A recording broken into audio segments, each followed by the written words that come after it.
Hello, everyone. Wilkinson here. Today, my guest is Alan Carvalho. Alan, say hi to my peeps. Hey, how are you? Alan is an interesting guy. He was the videographer for Boys in the Band. I was the stage manager at the event theater, and we met there. And I heard a little story here and there about him. And one of his friends said, "Oh, you should interview Alan." So let's talk about your story a little bit. Sure. So you're gay. Yes. When did you come out? 19. I came out at 17 and met my husband when I was 19. And you're still with him? I'm still with him 50 years later. Wow. Yeah. That's crazy. Yeah, it is crazy. I think about it. It's very strange. Do you really think it's strange? Or? It is, because I'm going to be 70 this year, and it totally blows my mind because, the inside of us feels like we're in our 30s. Right. It's all very weird to think 70. It's like, what happened to the time? It's funny when you say that because my mother, she died when she was like 84, 85. But before she died, she said, well, first of all, she took every mirror out of the house. She didn't want to look at it. But she said to me one day, "It's just me inside," which means it's just her, like when she's 20 or 10, right, whatever. It's just us. Yeah. But I think that's probably the spiritual side of us. I think so. Whatever it is. Absolutely. Yeah. I agree. The other. Yeah. But anyway, let's go back. How'd you? Sure. You had a family? Did they like? Yeah, all my family's back in. Yes. When I was 17, I came out, but I was not out to the family. When they met Shelley, my husband, I did a slideshow called 60 Years of Many Lives Together, which was back in the day, no video, but slides. And I had a slideshow with music that was 90 minutes of reflecting the family and growing up. The old baby photographs, the old photographs I put into a slideshow. And how old were you though when you did that? When I did it, was 18, 19 years old. Okay. All right. At that point, they cried watching their own pictures. It was basically a real tribute to the family. And they would whisper to my ear, "We know what you're about. We know about Shelley." And it was very sweet because they were coming from a place of love. They were respectful of the fact that I would spend time reflecting about how much they meant to me, and in their tears would say, "We understand who you are and we don't care." That was your father and mother said that?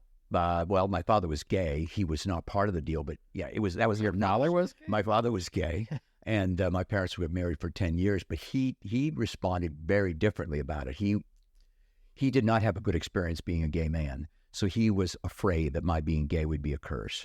Wow. Yeah, and he felt responsible as if he made me gay, which of course we know that that's not true. So your parents got divorced? They got divorced after 10 years. So how old were you? At the time, I was 11. Okay. Yeah. And you were still in contact with him? He's passed.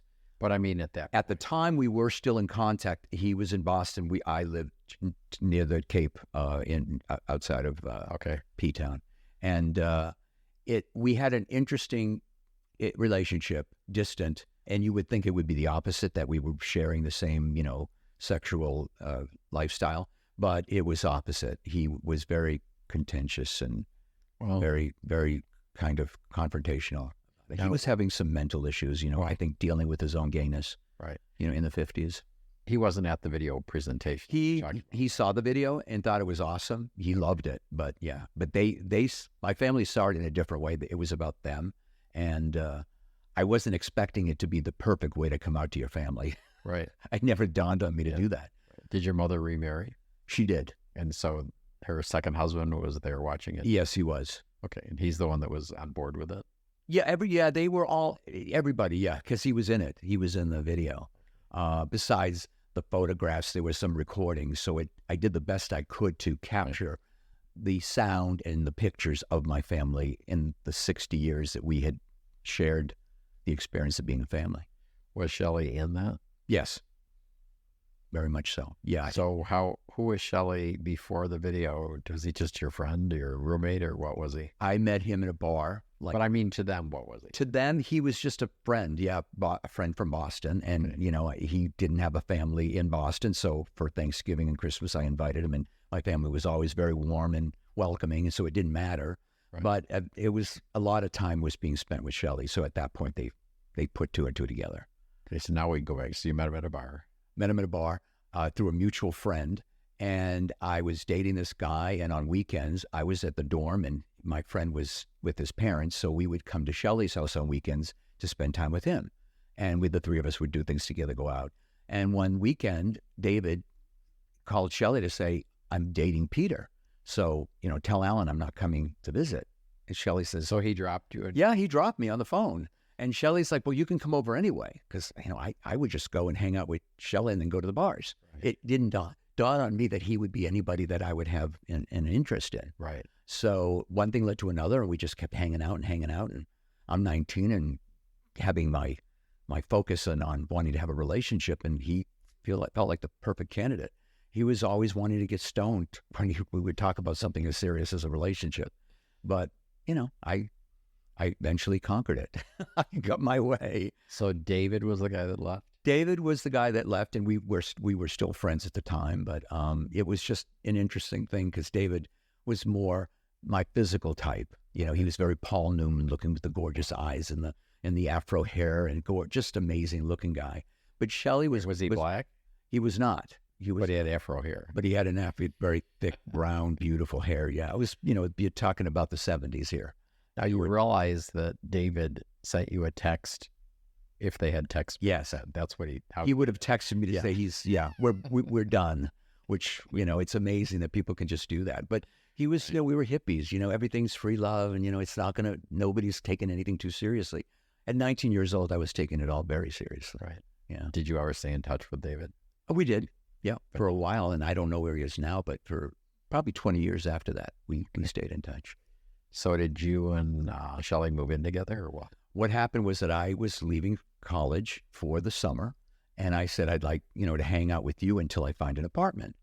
Well, I wasn't looking real hard for an apartment. And I figured, well, school is going to start in the fall, and this was May, so I just need a place June, July, August, September, we start school again. Well, I ended up not going back to school. And then I took a year off and then worked, and then I went to a different school, and we ended up just living together. And before I knew it, we were in a relationship.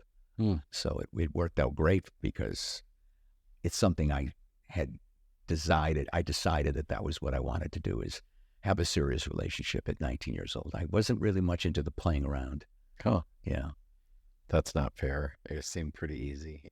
Yeah, well, it's interesting. It's interesting how it works out. So then what happened in your life? And what happened in my life was I finished college at Emerson College. I studied videography and theater. And we moved from Boston into the burbs. And in the process, we ended up finding a house. At the time, we were in an apartment. We bought a house in Cambridge for ridiculously cheap money, renovated it, lived there for 37 years, and then moved to Palm Springs about 11 years ago. Do you still have that house? We do. The place in Cambridge? No, we do not. We sold it. Oh, yeah. I wanted you to give it to me. I'm sorry. Sorry. That's what paid for the place here and the renovation. Well, my son lives in South Dartmouth. I don't know how far away that is. It's about 50 miles south of Boston, so it's... Yeah, it would have worked if you could have given it. Sorry. I didn't know you then. You might have been the inspiration to keep it. There were thoughts of keeping it. We talked about being bi-coastal, but too much drive. A lot of work. It's a lot of work. Yeah. So then what? And then in the process of our being together, we would meet people, and sometimes we'd have threesomes. And sometimes those threesomes turned into throuples. So throughout our lives... For my listeners that may not know, define a throuple. A throuple is when there's two of us in a relationship and we invite a third person in. So instead of a couple, it's called a throuple, which is 3 instead of 2. And it started out physically. That convenient. Yeah, well, it starts out very sexual, and then it turns into, beyond that, you go to the movies, you go shopping, you do things that just regular people do. And we start liking each other as friends, and then we include a physical attraction to much more than just the physical. And then it would last for a couple of years, and they were young and younger than us, and we broke our hearts were broken, and something else would happen. We weren't planning it. These always felt like they organic. We weren't like looking for a third person. So that happened. The universe just sent them to you. Yeah, they just. They show up. Yeah, I was a photographer at the time, so I would photograph models, and sometimes these models, knowing I was gay with my partner, they weren't out, so they would really get comfort in talking to a couple, about being gay. And so that kind of made them they were vulnerable and willing to talk about in a way that they didn't feel comfortable with other people. So that's we became almost like counselors, mentors. And how many throuples were you in? 4 of them. And they lasted an average of 3-4 years. And again, they were sometimes in college. They were moving with careers. They would move to New York for career or whatever. There was always, a bigger reason for the situation to alter, even though each situation felt like it was going to be long-term. It never felt like it was just going to be a playful thing that wasn't going to last. But the more recent one, 28 years ago, we met Doug. He's from Nebraska. I met him online through AOL, which was the thing to do back in the day. Well, they were charging us by the minute, I think 3 cents a minute to text people and engage with them on AOL. And I talked with him, and I liked talking. We talked spiritually. We talked relationships. And being from Nebraska, he didn't have a lot of experience. I met him when he was 32, and he came out when he was 28. And then, he came to visit. I'd visit him. He met Shelley. The 3 of us really got along. After a couple of years in Nebraska, he moved to Boston. He wanted to live down the Cape on his own. He didn't want to live with us necessarily, but he just wanted his own place. So we would spend the weekends coming down to visit him on the Cape and in Bourne. People always assume that if you're gay and you're on the Cape, you're in P-Town. But no, this was just over the Bourne Bridge, which is where he lived. Okay. And that worked out great because it was about an hour away from Boston, and it was a great way to get away from the city. And he loved having us. And then we all decided after several years of being in Cambridge and the Cape that Shelley was going to retire. And we had a 7-year plan about finding a place to retire, selling the place, moving out, and we were all going to move out here. And once we did move out here about 11 years ago, it was the first time that the 3 of us actually lived together. And we found a place that needed a lot of work. Doug does construction, so he was able to spend 2.5 years out here by himself while Shelley and I were closing things up and retiring and moving on with our jobs. And we all eventually got together. We moved out here when the place was renovated, and it's worked out perfectly. Oh, ain't that convenient? Jeez. It's really very convenient. There's so many conveniences. Yeah, it's really pretty awesome. I hope you appreciate all of that. I totally do. And they appreciate my social skills, my ability to meet quality people that I get to share them with, and vice versa. So you said earlier when we were chatting that you're the social director of the group. Yes. Shelley is the person that is wise in investing, and he's the financial wizard. And so he's the accountant. He's the accountant, right? And I'm the social director and the tech whiz. And Douglas is the guy that does all this phenomenal craftsmanship and construction work. I mean, just tremendous work that he's done. And the 3 of you together are the perfect guy. The 3 of us together are a perfect guy. Yeah, that's funny. Yeah. You're right. I mean, yeah, I guess that's true. So you moved here. What'd you do here? Wait. We're not going to skip back. Okay. We're not going to go to Palm Springs. Okay. There's stuff we need to talk about. Sure. Like that.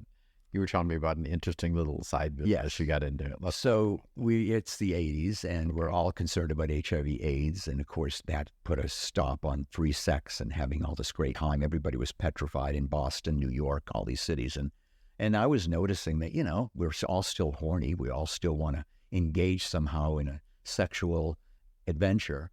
So I kept looking at the ads in the adult magazines, and these ads for chat lines and you could talk to people, and they were always fantasy types, but they were always in either Vegas or New York or LA. And I thought they're always 1-800 numbers, but they're distances away. I said, why isn't there something like that locally, like in Boston? So I decided to try it. I got myself a couple of phone lines. I got an account through the bank, and I called it Dial-A-Hunk. And basically you would call in and talk to a person that fulfilled a fantasy, and I kind of set it up like the Village People. I mean, there was a leather guy, and there was a cowboy, and there was an athletic guy, a muscle guy, and and different various fantasies, a top, a bottom, a successful businessman, whatever your fantasy is, you were going to talk to somebody to fill that fantasy, and engage in sexual adventures. And so you were all of these guys? I was, when I first started out, I was with various different tones in my voice. I was all of these people. Did you have like a cowboy hat and a cop hat?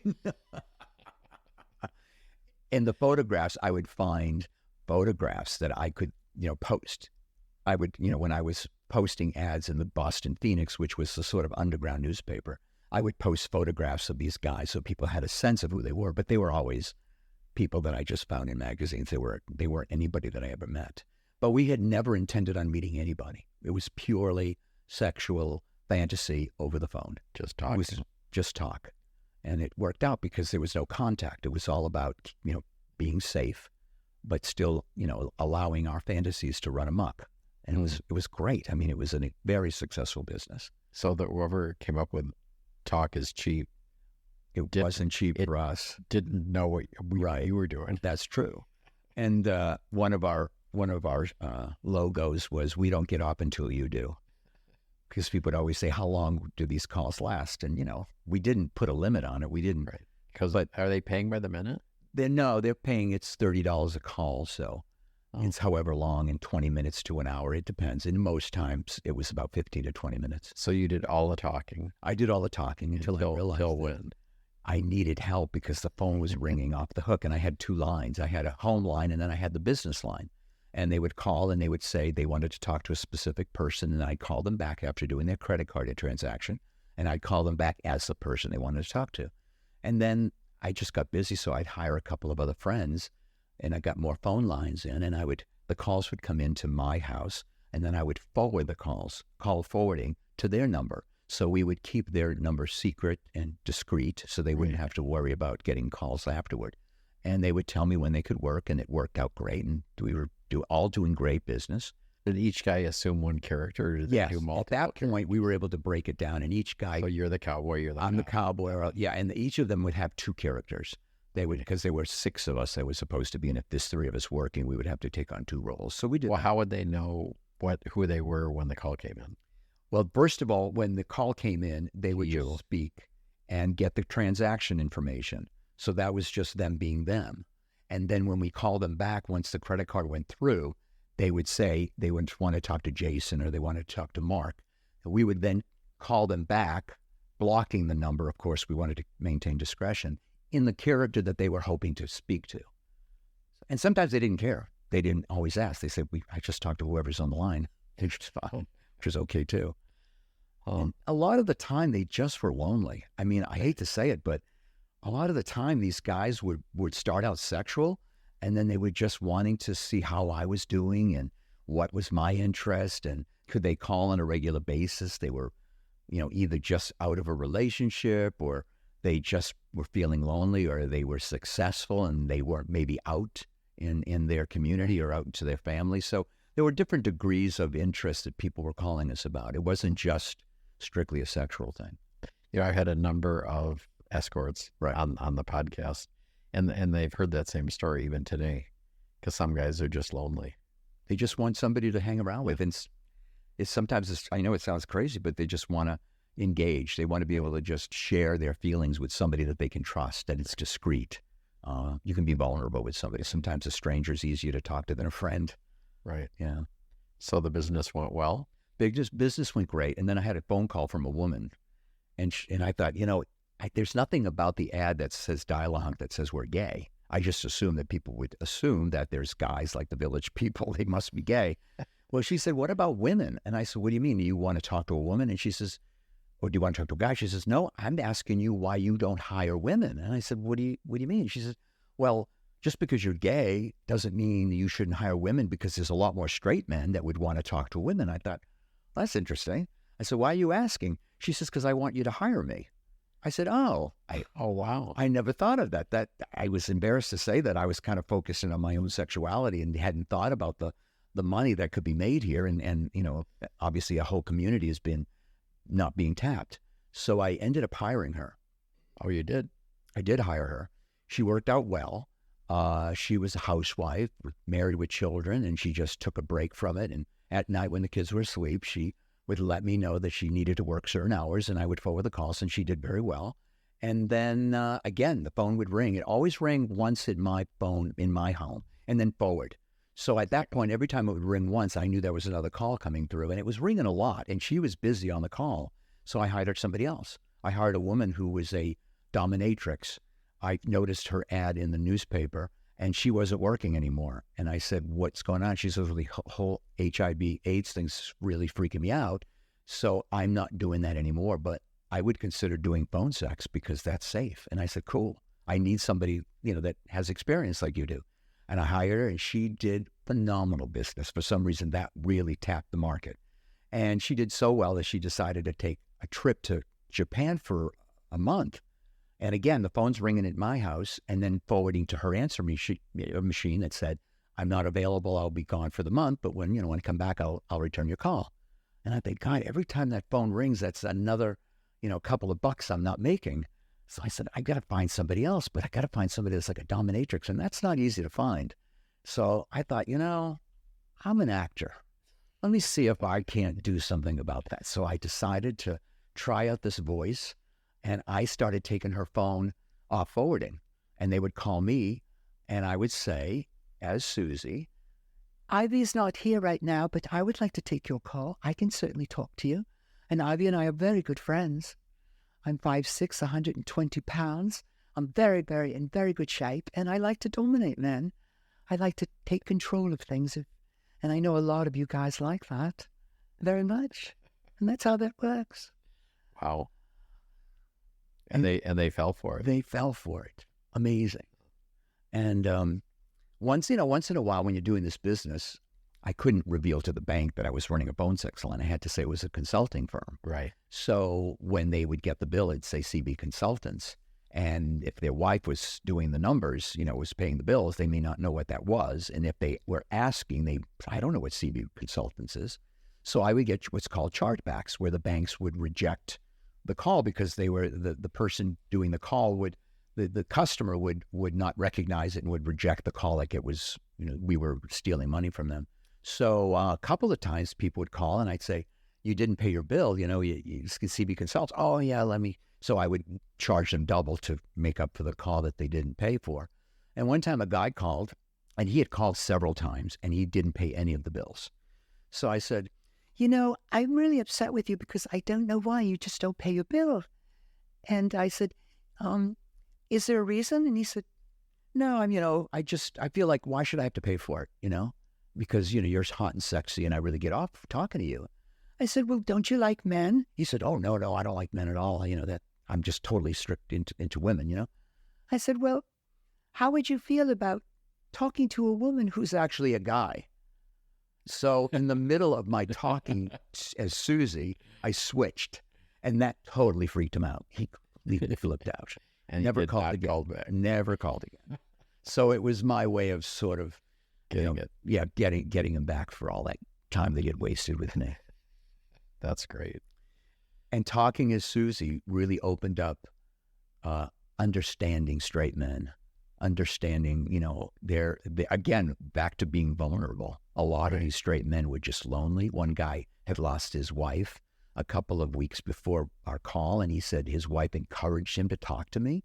She actually found Suzie's phone number in the paper, and she had cancer, and she said, I want you to talk to this woman and just share about, what you're feeling. I thought, I'm not qualified as a therapist, but it was kind of that very therapeutic for him. And we spoke a long time and hardly ever about sex. It was just having somebody to talk to. And of course, he never knew that it was me. He always talked to Suzie as Suzie.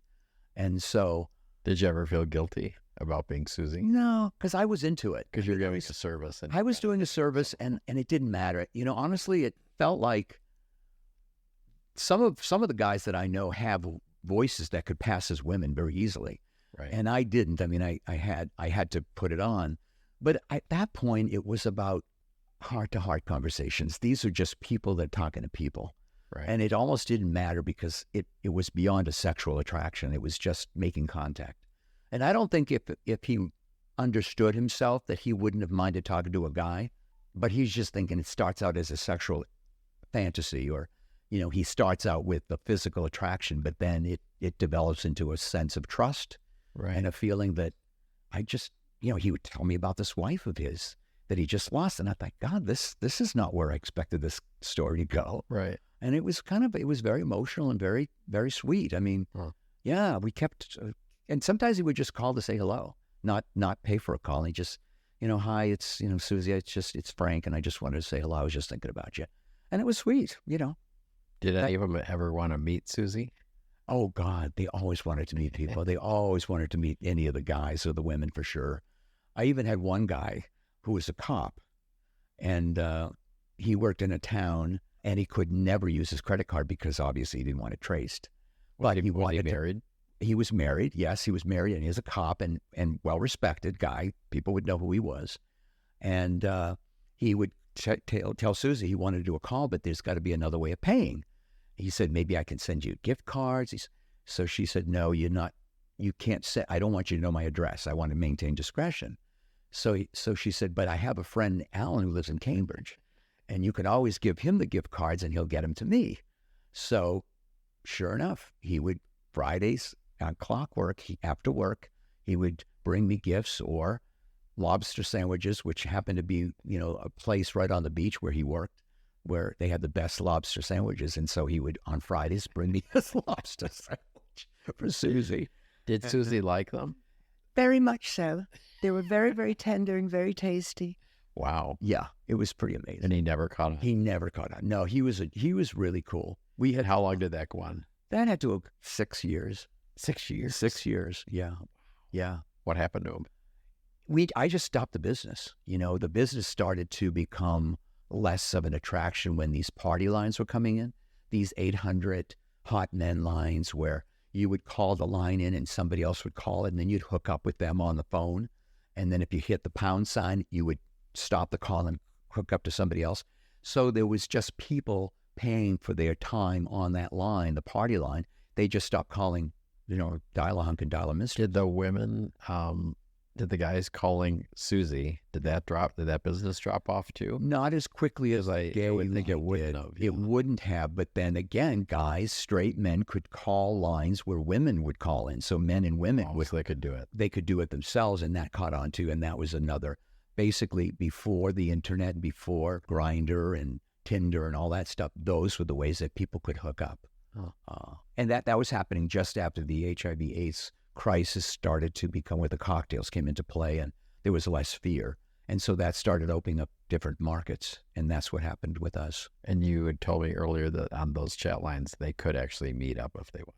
Yeah, we made it real clear. We never did. I mean, I wanted, first of all, the reason people did the phone calls when they were working for me was they didn't want to have to meet them. And a lot of these women were married and they had lives and they had other jobs, and they spoke in a way that would not have matched their look.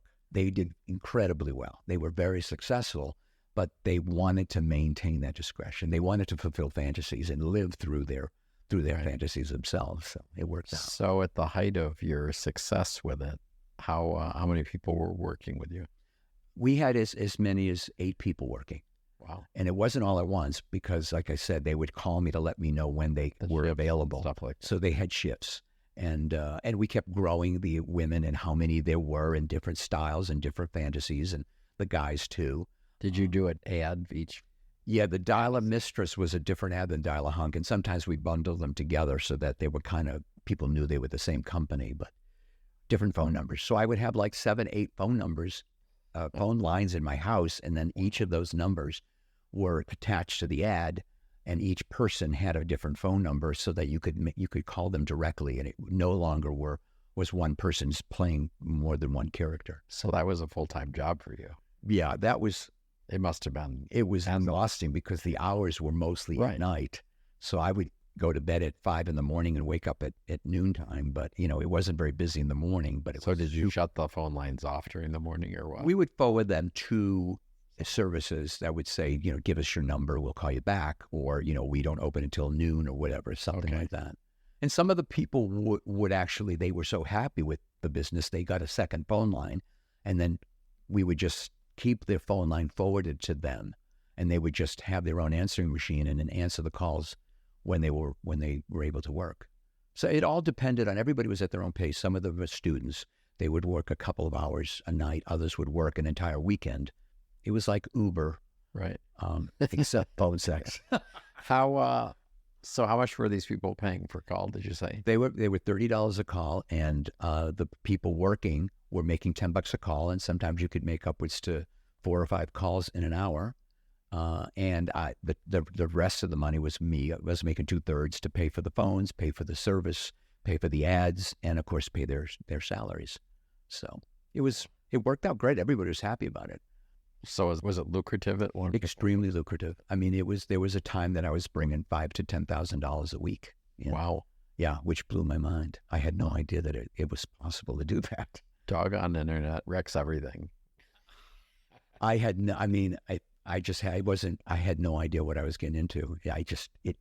It started gradually, but then it picked up within 2 weeks. I was bonkers busy. That's when I realized I needed to hire more people. Wow. So when you shut it down, then what'd you do?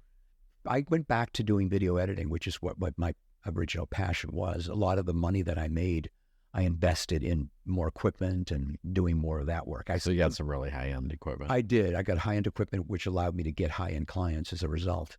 So it all kind of worked itself out that way. Quite the entrepreneur.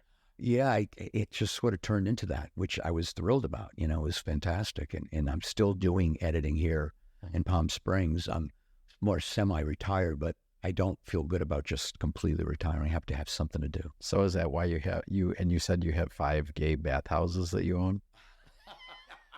Which there's another major moneymaker. Let me tell you, I got a friend that owns one here, and he does very well. So for my listeners, I just made that up. He did not have that. I only wish that's money to be made for sure. But yeah, it basically, as I said before, we had a 7-year plan about moving out here. Doug being the construction person for 2.5 years while we were in Boston, he was out here renovating, fixing up the place we bought in Cathedral City. And then my husband, Shelley, ran for office when we moved here back in 2014 and won. And he was on council for 4 years. And I was on the Public Arts Commission as the chair.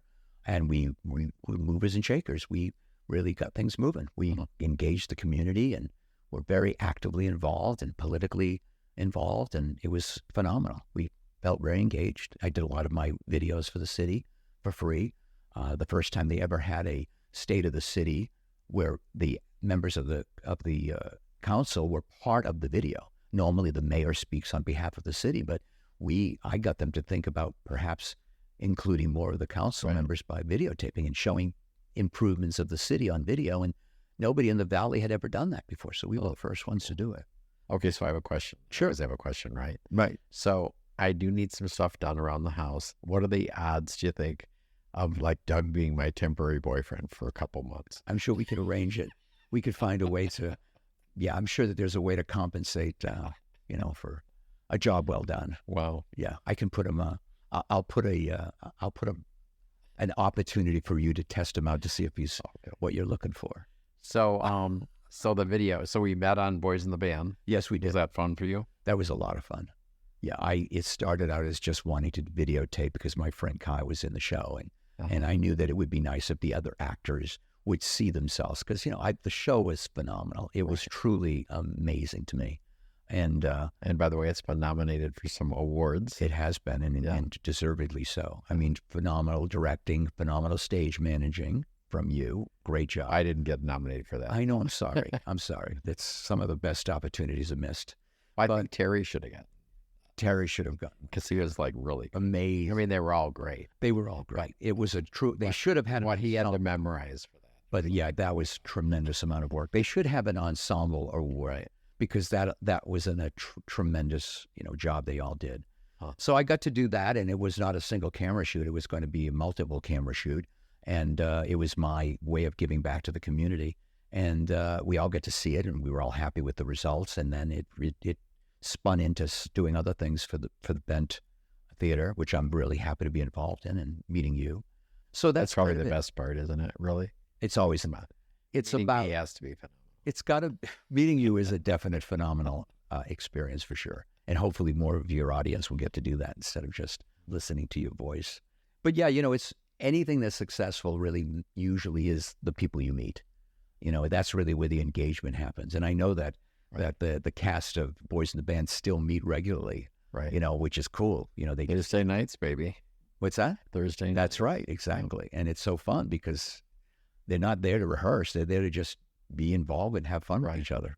That's how well things went for the show.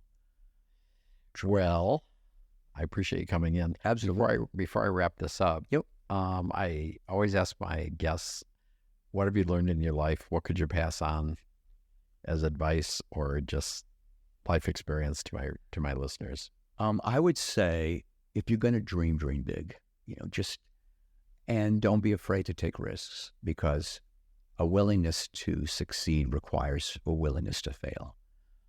But yeah, just dream big. It's been amazing for me. Do you have any other big dreams coming up? I mean, that's begging the question.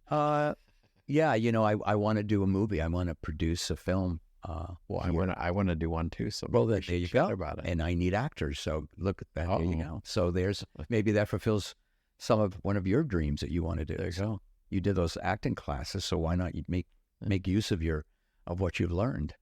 I think more behind the scenes, but I've always wanted to. That's why I got into photography, because I wanted to do independent film. Yeah, I don't know if I ever told you that. Let's do it. Of course, back when I wanted to do it, it was like minimum 200,000 for the film. I know. Now digital. Hello. Everything is unbelievable. You can get even your iPhone. I watched a movie at the Camelot, now the Palm Springs Cultural Center. Right. A movie premiere done on an iPhone 5. Unbelievable. And the new, more recent iPhones are 4K.